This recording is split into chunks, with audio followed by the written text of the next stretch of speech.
যে গান গাইতেছে উনি দেখতেছি যে লাগে যেমন আমার জীবনে আর এমন একটা লোক আমার চোখে আর পড়েনি।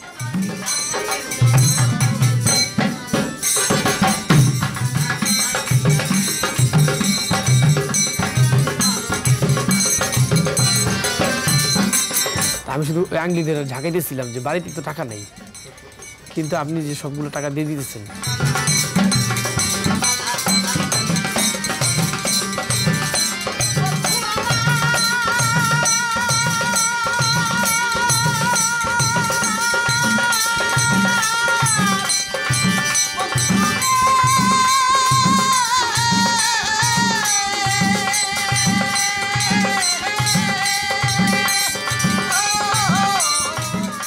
এখন তো আর আমার কথা কেউ শুনতেছে না, গানও আমি গাইতেছি না।